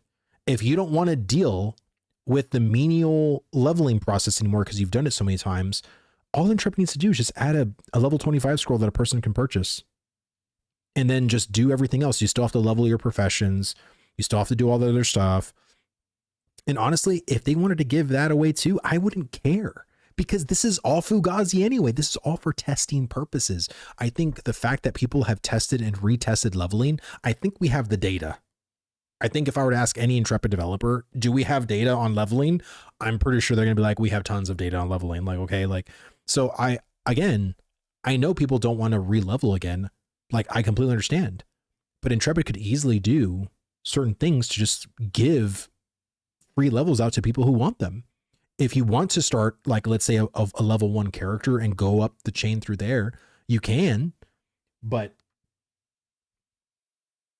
you know what I mean? Like if, and I don't think it would break the server too if everybody was level 20 or 25 or whatever, whatever the end game thing is. I think it'd actually be more interesting for the PvPers because now since everyone's the same level, you know, there's more competition, you know, there's like, you know, because or corruption's not going to be a thing too much, right? Because and killing lobby players or whatever, right? Because everyone's just now all the same level. It wouldn't matter. I feel like you signed up for leveling over and over. It's an alpha. Well, I mean, again, I feel like if you don't need the data on that, like why should you be forced to do it? You know, if you haven't made any changes to leveling, why do we need to do it? And it's like I said, the live server is a PTR. Like anything you're doing in an alpha is PTR. We are all in a public test realm testing Ashes of Creation. And just like how Phantom said it, we are testers, not players. So why are you treating us like players when we're trying to test Ashes? You know what I'm trying to say? Yes, the systems around leveling need balance. There really is no point in the live versus the PTR. Well, that's what I mean. Like, I think there is a point. I disagree with you, Mr. Noobtastic. I like the fact that PTR exists because you can do more extreme things on the PTR and you could do more subtle things on the live test realm, right? But I think the thing that I'm just like not understanding is like, why are we trying to treat the live server as this pristine live experience that, you know, goes untainted? When you have players that exploit at every single turn, what does it do other than just provide frustration when you have a person legitly trying to do the things naturally while others exploit and get away? So why not just, again, give people level 25 scrolls? Like, who gives a shit? It's all testing anyway. And if it does get wiped, it's wiped. You know what I mean? Like, it doesn't matter. You know what I mean? Like I would rather, and my sentiment is I would rather make my players happy than keep them frustrated. And I feel like that's like what's been happening with Intrepid. They've been keeping the players frustrated and not trying to make them happy, because testers and losing testers is bad. The fewer testers that we have, the harder it's going to be for us to find bugs, to find those exploits. And that leaves holes, continuous holes in the design that might show up later when more players start coming out. It's the same problem that happened with New World. Like, they didn't know, or maybe they did and people just hushed about it, that the town boards were going to be the way to level in New World. You know what I mean? They also didn't know that turning it into windowed mode and jiggling it about was going to make you invincible. You know what I'm saying? Like, who's tested that in Ashes of Creation? I did. Phase 1. I was like, I got to see if this works. But, you know, hey, like, we have to do all those things that, you know, seem a little scummy. You know what I mean? Like, you know, like we're going to have to re-level and, you know, do things that we don't want to do. We understand it's testing, but it's like, but for how long? Like, and then for what purpose? You know what I mean? Needing 600 copper to make a weapon. Yeah. And then needing like how much gold to go with it. Like, if you want to make any kind of like a journeyman weapon, like you got to be pretty rich in Ashes to do that. And again, this also highlights the other issue of RMT. Because let me tell you, thousands of people on Shoal have been purchasing gold. Thousands. So that's another issue that it then exacerbates, you know, and basically lifts the economy up, because people are buying this artificial gold that it's like, oh, well, if I want, you know, to buy this weapon, I'm going to need 100 gold. Well, let me just go to, you know, this website and go buy it. Problem solved. So it's just, it's crazy. Let me see. Steven strikes me as the kind of GM, i.e. frustrating players. I mean, honestly, I think Steven is just so busy with like meetings and with like everything that he hasn't, you know, I mean, I don't know if he's on Discord a lot. young forever dude, thank you so much for the sub, brother. Thank you. Very much appreciated that. Maybe he is. I don't know. I'm not trying to speak for Steven, but all I'm saying is that I feel like as the CEO of Intrepid Studios, like that man is beyond fucking busy. The fact that he comes into Discord at all is kind of like shocking to me sometimes. What's been going on? Just give me a couple of sentences. We've just been talking about like the state of phase 3, what testing is, how players have been responding to testing, the amount of players that have been leaving testing. Like I kind of go in and I do like a guild check. Like I'm in my Discord, I don't belong, but I have several, of the big guilds in Discord. And it's crazy to me the amount of people that have stopped playing already. Like they're just like, yeah, I'm just going to wait until the next update. We're what? Not even a month? Like literally not even a month out from the launch of phase 3, and people are already like, yep. And that's the typical MO of an MMO player. Like it's a month. And if in that month there's nothing for me to do, or if the game has just too many friction points, like I'm just going to leave. You know what I mean? I'll wait for the game to get better. I'll wait for the thing. And again, I don't blame them for doing so, because I would tell any one of you, if you are not enjoying your testing in Ashes currently, take a break.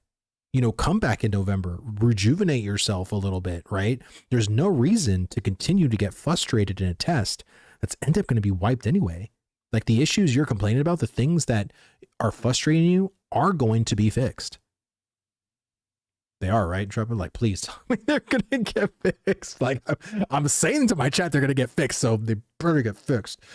Let me see. I really just think the, central issue with testing is expectations. People are addicted to the loop in Ashes, but the game isn't ready, and they get spun up every time things don't work because it's a sign that it's not ready.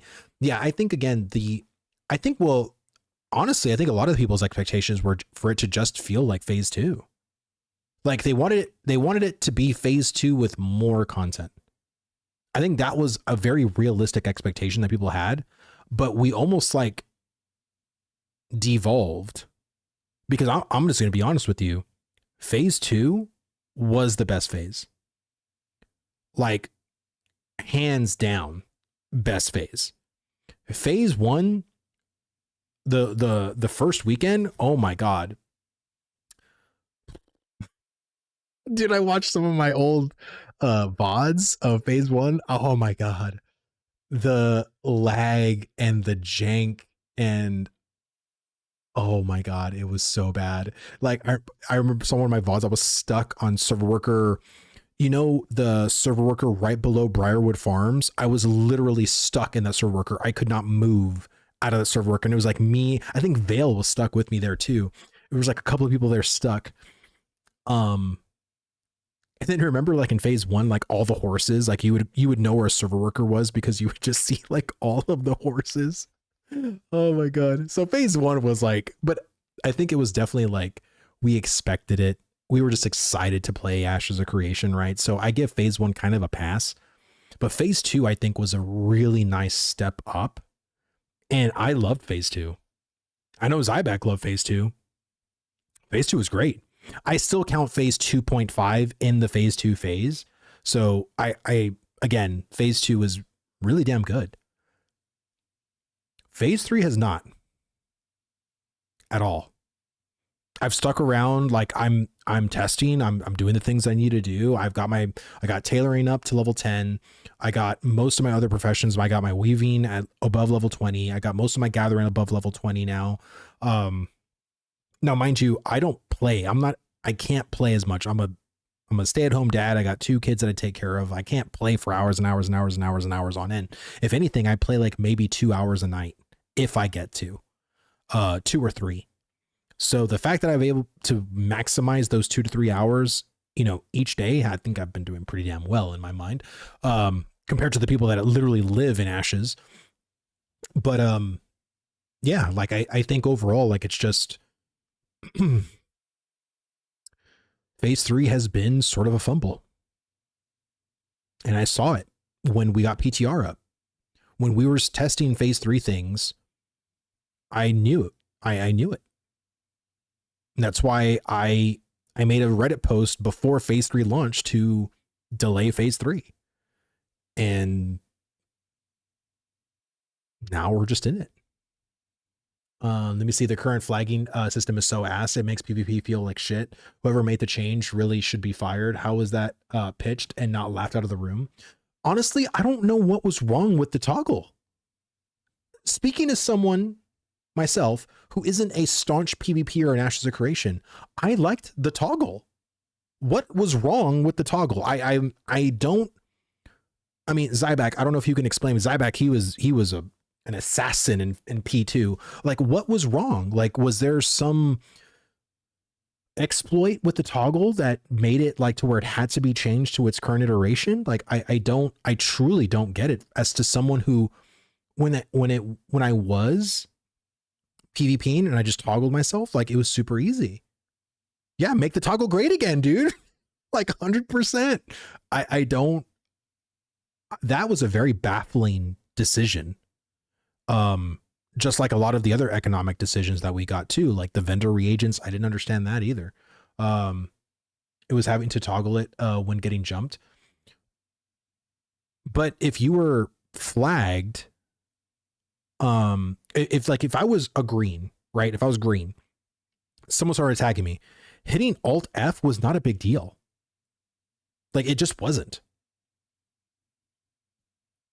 The accidentally going corrupt should have never been a thing. Yeah, I completely agree. And I thought that was an issue that was going to get fixed, but I feel like they fixed it by messing with the toggle. That was not the cause. That was a symptom. You know, you got the wrong cause wrong. You know what I'm saying? Like, I completely agree with you. Like, from someone who doesn't really engage too much in PvP, I don't get it. I don't like this new way to hold alt is terrible. It is beyond terrible. Let me see. There was nothing wrong with it. Like, it needed to be refined, but there was nothing wrong with it. I PvP'd 100. Yeah, that's what I mean. Like, I as someone who didn't PvP a lot, but when I did have those encounters, super easy for me. Very, very easy. I did not. Let me see. They didn't even fix corruption baiting and accidental corruption. It's just so fucking bad. That's such a shame. Getting your settings right and it will never happen. You can still bind it to Alt F and it works. Wait, so you can actually set it up currently to actually be a toggle? Get your settings right and it will never happen. You can still bind it to Alt F and it works like the old ways. So you don't have to hold Alt. You can just hit Alt F and it will flag you. I got to look into that because I thought that was not something you could change. Yeah, I changed mine to a different toggle. Works sometimes, sometimes not. Interesting. But again, I don't understand why they had to fuck with it at all. You know what I'm saying? Like, this is, again, the many things that going into phase 2 and all of the feedback that was given in phase 2, where was that, like, the culmination of all that feedback? What was discussed about that? You know what I'm saying? Like, I would love to know the conversations internally, but of course we'll never know, like, of all the feedback that was given in phase 2. You know what I mean? As to then, like, lead up into a brand new phase, you would think that if this is a very player driven game, you would think you would listen to the players when it comes to certain design points.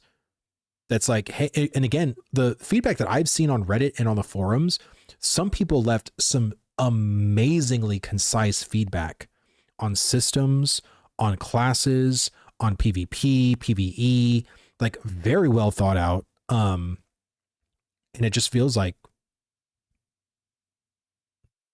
I don't know, like, it just poof, like, we need your feedback now though. Like, it's just like, but you had it.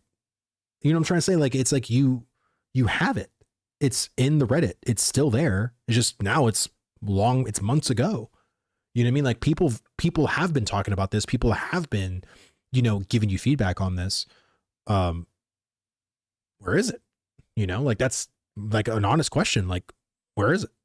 Let me see. There's another problem where players who are currently participating in a caravan can drop the event when they are about to die and make the person killing them corrupt. Is that currently? That's what's happening in the game currently. Let me see. Yes, a summary of the last phase would be amazing. Yeah, 100%. I don't mind the way it is now. Ooh, you're in the minority. Yeah, you are definitely in the minority. I don't. Every person I've talked to, I've never heard anyone be like, "Oh yeah, holding alt, that's so good." I haven't heard that personally. I'm not trying to take away like that's how I know that's how you feel, but I just with the discords that I've been in and the people that I've talked to have always been very negative about that. Let me see. The corruption system just creates perverse incentives. I've been saying that forever. Yeah. And that's what we got to test, right? Like this whole dropping out of a caravan event and then like having the person die and then the other person becomes corrupt. Like this is good. Like I know it sucks in the moment, but it's good that we've discovered that issue because now that issue can be fixed and corrected.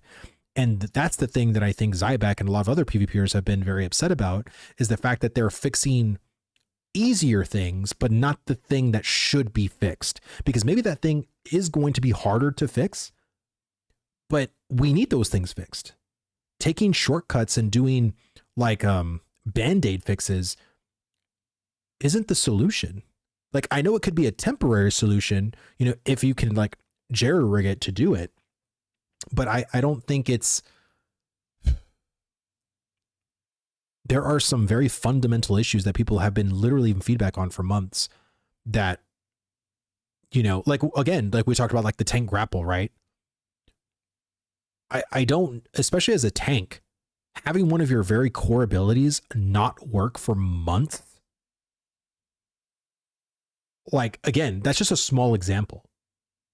Like I couldn't imagine if scattershot, the hold scattershot button just doesn't work on my Ranger. And Intrepid was totally cool with that. You know what I mean? Like that to me is just mind boggling. Let me see. Now Rogue Feint is about as reliable as tank grapple. See, and that's a shame.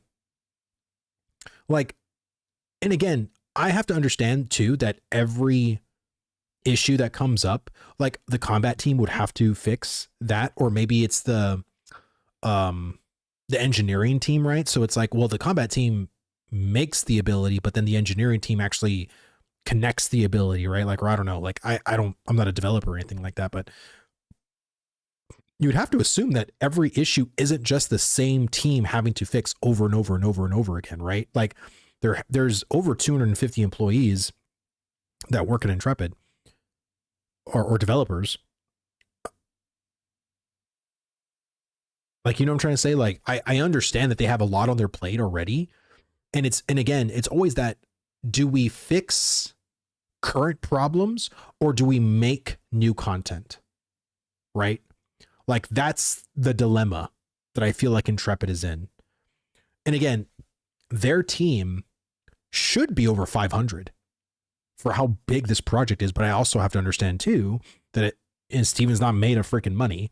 And if we're already having money issues, the last thing you need to do is hire more people because, you know, overhead costs is the most costly thing to a company. But it just, I don't know, man. There's just so many things that I'm very nervous about. And I'm gonna turn the music back on.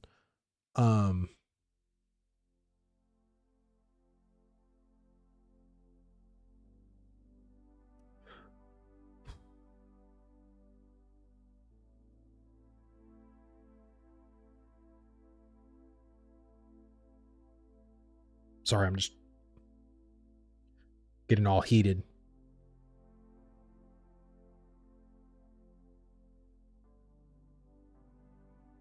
I agree with you, Zyback. I think it is going to take some engineering. I think a lot of the actual abilities from classes, if they're busted, is probably like a single team that has to like go in to see like, why is this ability not connecting or working? And I'm pretty sure you're correct. All those engineers are probably trying to work on the summoner.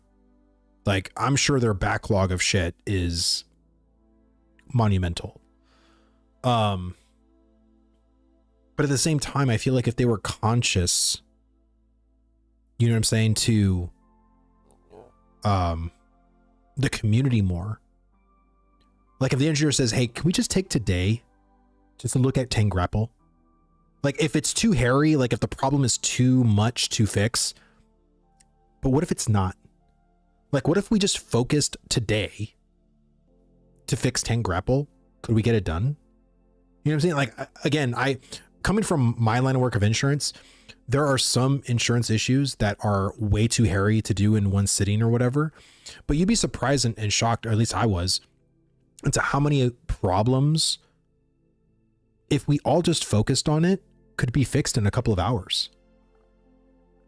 You know what I'm saying? Like, I think it's just one of those things that, you know, we'll never really know,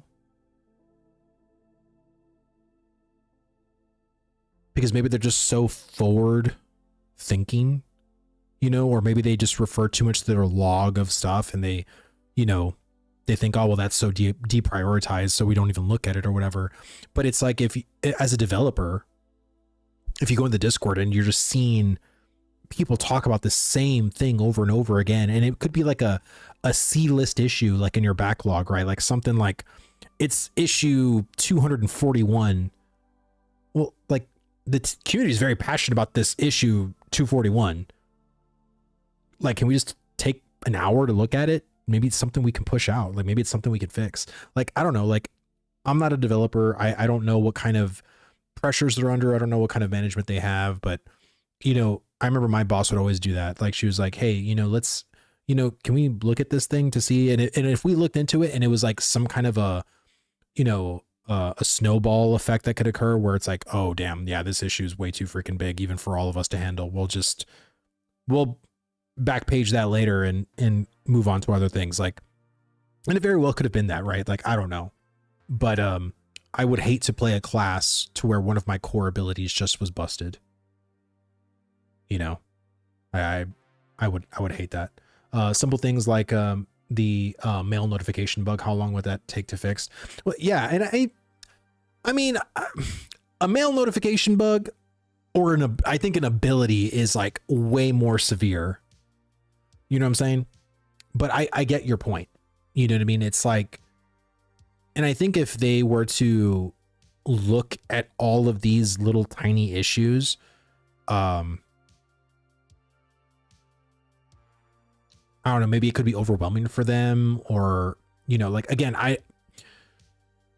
when other teams from my job came and be like, hey, can you just do this quick little thing for us? You know, I'd be like, no, bitch, I ain't gonna do it. You know what I mean? Like, so if I experienced it, I would have to imagine that Intrepid or the other teams at Intrepid experience it too. You know, it's like you see Michael down the hallway and you're like, fuck, dude, if he turns here, he's going to the break room, but if he keeps going, he's going to ask us to do something. And you're like, fuck, he skipped the break room. All right, I'm going to go to lunch. I'll talk to you guys later. You know what I mean? Like, how do you know it's not like that? You know what I mean? Because it's like, if your team already has enough shit on your plate, and then, you know, this person's probably coming to ask you for more, like, it's annoying.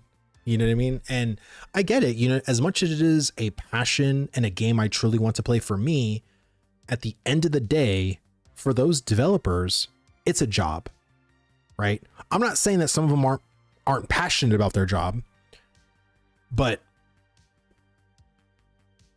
sometimes it's just an it is what it is kind of situation. You know what I mean? This is why I always tell people to wait. If you're not digging the game, this is why, like, after this weekend, I'm just going to play very casually, like super casually, because I think, even judging by what Steven talked about when he started mentioning economy stuff, I love the fact that Steven said that they took a whole team and wiped their slate clean to help the economy team.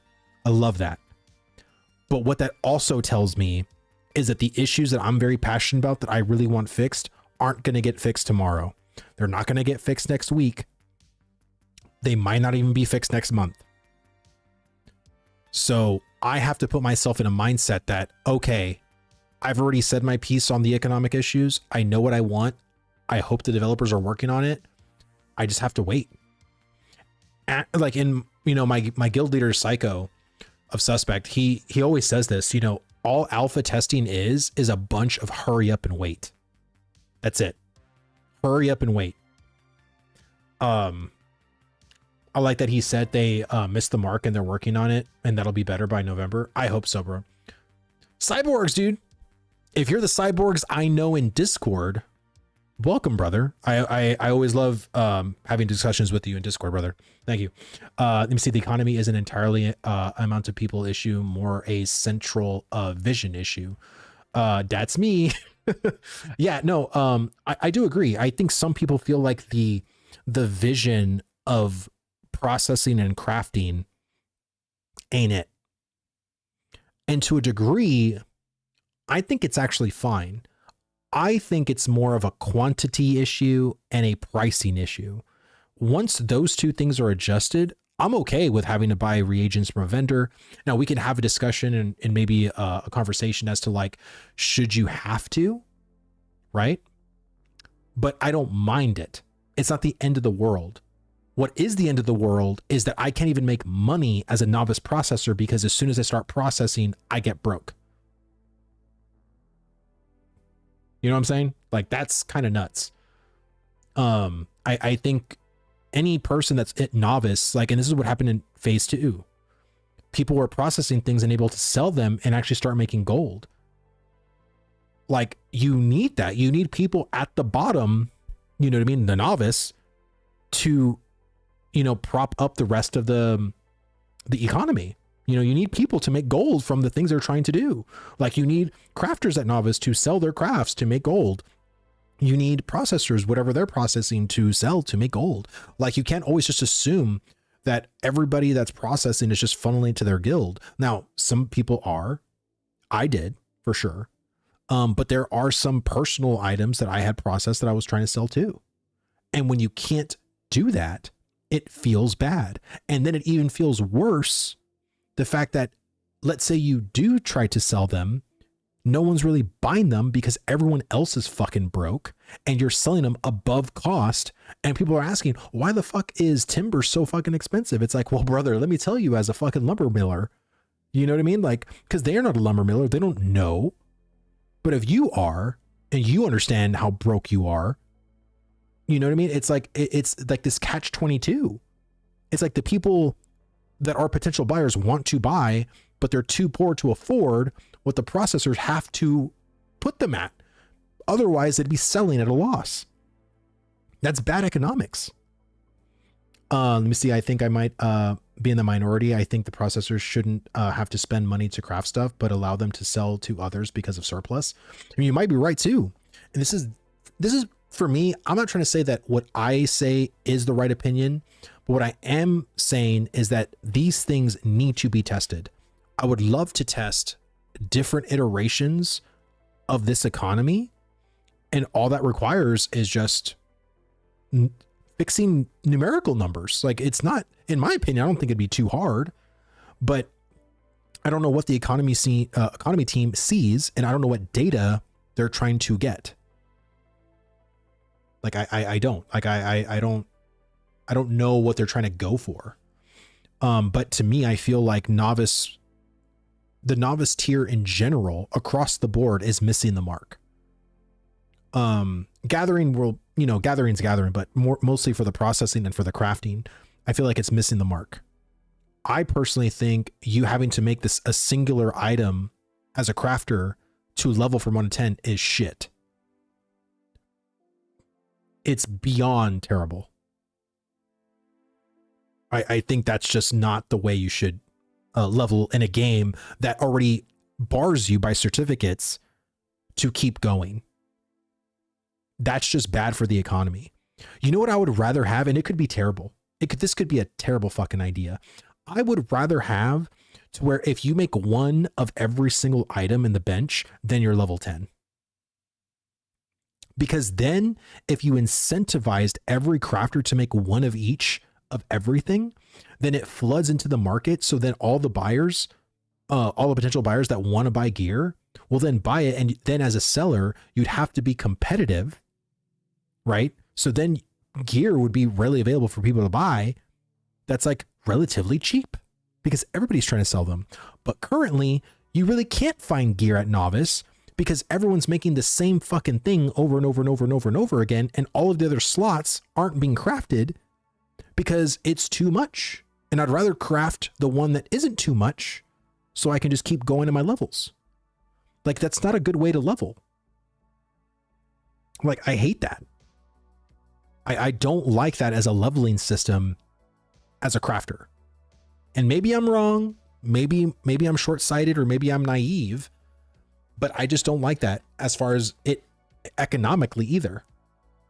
I would rather have a plethora of gear that I can make for people and that people can actually buy than I can find really cheap backs in the market for some reason, but I can't find any gloves. I can't find belt. I can't find any boots.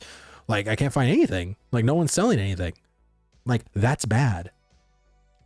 In Wild Retail, you get extra crafting experience from making something for the first time. I would love that.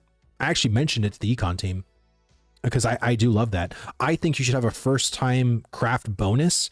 That's why if you were to do that, it would incentivize you to make one of each because you'd want to get that big chunk of experience as a first time crafter. And again, I don't care. Like, and this is just my opinion. If it took you 10 crafts to hit level 10, if each craft gave you a single level, I wouldn't care. You want to know why? Because it would then still, you would have to certify yourself to be an apprentice with that profession. Maybe you don't want to. So then you're always going to be stuck at level 10. But at least you crafted one of each of every single slot to hit level 10. So I don't know. I think there just needs to be a different way to look at the system, because right now it's all about quantity and grind as a crafter, when I think it should be more concise and methodical as to what you're choosing to make to level you, because you're going to be barred once you hit your apprentice level. So to me, it doesn't really matter. Like, I don't understand why I need to make 300 back pieces as a tailorer when it just arbitrarily gets me to level 10, and then now I have to certify myself. But what if I don't want to certify myself? What was the point of leveling as a crafter? You know what I'm saying? Like, so it's like all these things need to be fixed. All these things need to be adjusted. We got to play with different ways. You know, I'm not saying my way is the best, but other people's ways that people are talking about on here seem good to me to test. I would love to test that version of the economy as well, that version of processing or that version of crafting. And we're in a testing phase. Like, we should be testing these things in different ways to see what resonates more with players. That's what testing is all about. Do you think that this is intended endgame crafting system or a placeholder while they work on systems? From what the team has said is that this is the system. Like, as far as like processing and crafting with like the reagent vendor and, you know, all the stuff, the processing fees. Like, so really what we have to talk about is how grindy something should be. Is this price reasonable? Is this cost of this craft reasonable? Are the quantities reasonable? Like, I think that's more what's going to end up happening. I think envisioning an entirely new crafting system, like, oh, well, if you want to make a sword, you have to make like the blade, you know, with a weaponsmith, and you have to go to someone else to make a hilt, and then you combine them together to make a sword. Like, I can just tell you right now, that's not going to happen. Like, the way the game crafting system is the way it is currently, and I think it's going to stay that way.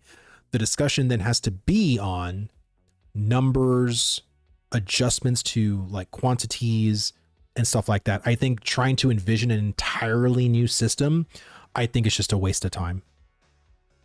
Like, this is the system they're going with. All right. Because just imagine if they did. Imagine they said, hey, we're going to scrap the entire crafting system. Oh my God, brother. That means they have to then create thousands of new recipes again. I don't know. That's just going to be super bonkers. 50 gold worth of processing costs to make up the craft for the tailor and grind, which just makes a bunch of useless scrap junk is nuts. That's exactly. Thank you. That's what I don't like. It's a bunch of waste when you could have actually made stuff that people are actually like being sought out for. Like, that's the thing. Like, I don't get it. And again, novice, like, we're talking novice stuff. Novice should be the most approachable and easiest thing to do. It's fucking novice. We're not talking about grandmaster here. We're talking novice. Like, this shouldn't be quantum physics here. We're talking about 1 + 1. You know what I mean? Like, and I don't understand how people want to add more needless complexity to a system that's meant to be introductory. It's meant to be something a novice could do. I don't know. Guys, I've been streaming for almost 2 hours. I'm going to go ahead and call it here. Thank you guys so much for coming up on this Friday, hanging out with me. Always appreciate it. Whether you're watching me on YouTube, whether you're watching me on Twitch. If this is your first time here, welcome. Like I said, my name is Vladis. I stream every Friday at 7:30. I streamed an hour later today because of kid stuff. But yeah, I always come on Fridays. I'm going to be streaming every Friday now, potentially maybe on some other days if I have the time to. But go ahead and hit that heart button if you're watching me on Twitch. You know, keep up to date with anytime I go live here. If you love watching me on YouTube, then go ahead and hit that subscribe button. It'll keep you up to date anytime I make a video, which this weekend I'm actually going to make a brand new video for YouTube that'll come out next week. So yeah. Really appreciate the discussion, guys. It was actually really good. Y'all were saying some amazing shit. Like I said, like, if you like this kind of discussion, if you like this kind of back and forth, always feel free to join me on Fridays. I know Phantom, our boy Phantom, he'll be streaming tomorrow at 7 a.m. So if you're any early birds out there, go check his stream out tomorrow too. Guys, thank you all so much. Have a happy Friday. Have a safe weekend, and I will see you guys later.